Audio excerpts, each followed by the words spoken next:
5 ans et demi d'exil, Marcellin Péré et son épouse Radegonde sont de retour de la France où ils sont allés après le décès du père de Marcellin.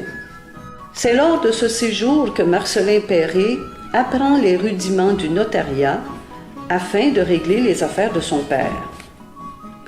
Dès leur arrivée à Québec, le couple séjourne dans une auberge avec leurs 2 enfants, Franchon et Renaud.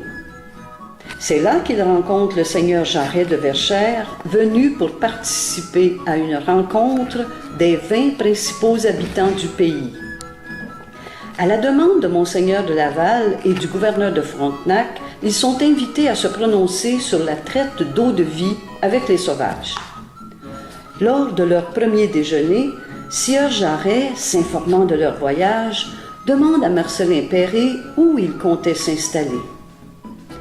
Marcellin et Radegonde désirent s'installer le long du Richelieu, mais aucune seigneurie n'est à vendre. Quelle déception!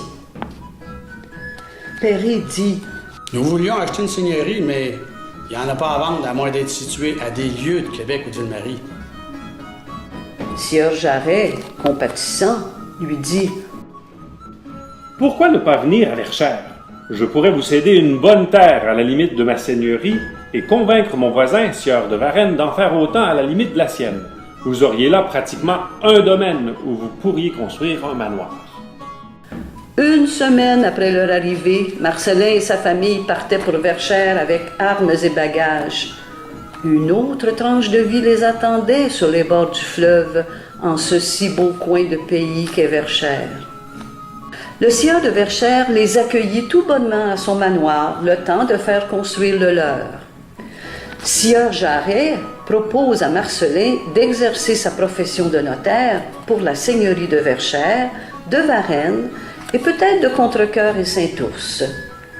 C'est ainsi que Marcellin Péré reprit la plume de notaire pour le reste de ses jours.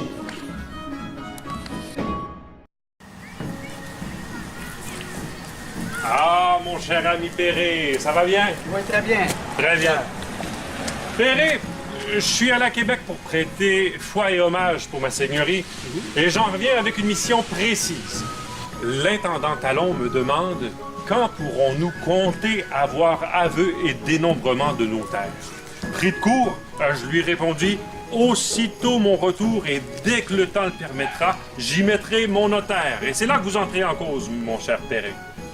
L'intendant d'ajouter, dites-lui surtout de bien s'appliquer à faire le plus exactement possible cet aveu et dénombrement en se servant, bien entendu, des contrats de concession que vous avez délivrés à vos censitaires.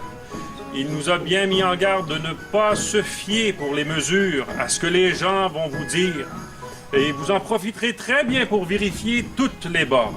J'ai promis que ce travail serait fait selon les normes. Acceptez-vous, Péré, de procéder à cette mission? Voilà une tâche qui m'est agréable d'accepter.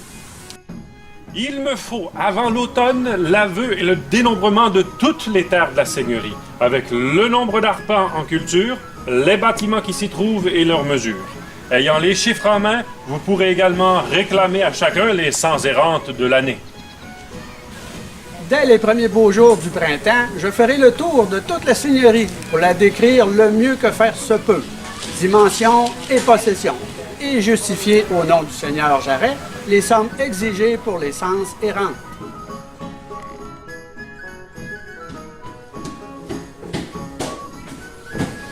Mon cher Péré, bonjour.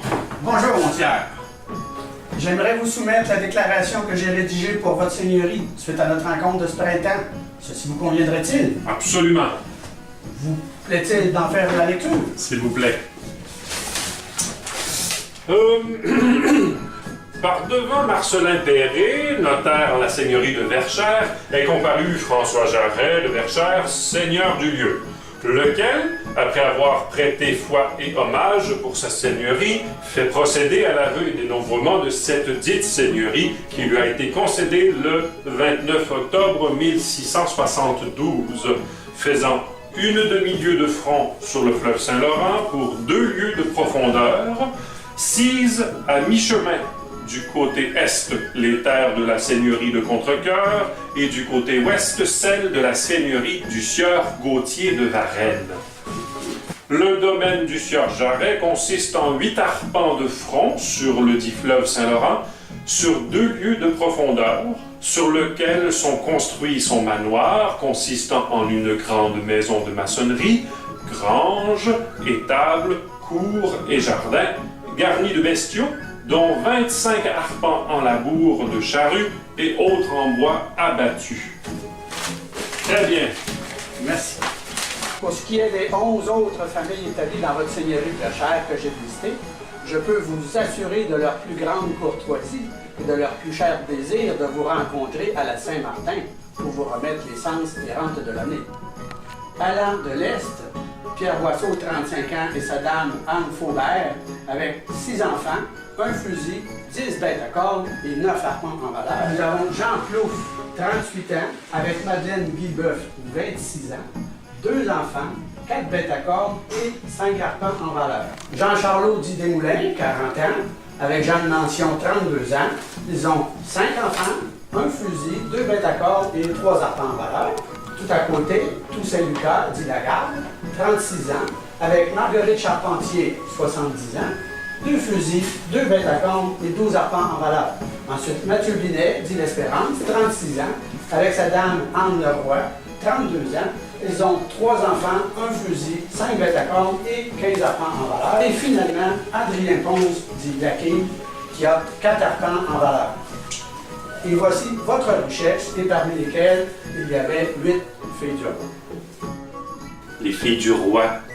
Par chance que Louis XIV a su répondre à Pierre Boucher et envoyer des filles du roi pour aider à développer la colonie. Savez-vous, notaire, ce que Jean Talon a écrit sur ce sujet? Pour avancer le mariage de ces filles, je leur ai fait donner, ainsi que j'ai fait accoutumer de faire, outre quelques subsistances, la somme de 50 livres monnaie de Canada en denrées propres à leur ménage. Il serait bon de recommander fortement que les jeunes filles qui seront destinées pour ce pays ne soient aucunement disgraciées de la nature, qu'elles n'aient rien de rebutant à l'extérieur, qu'elles aient quelques industries pour les ouvrages des mains.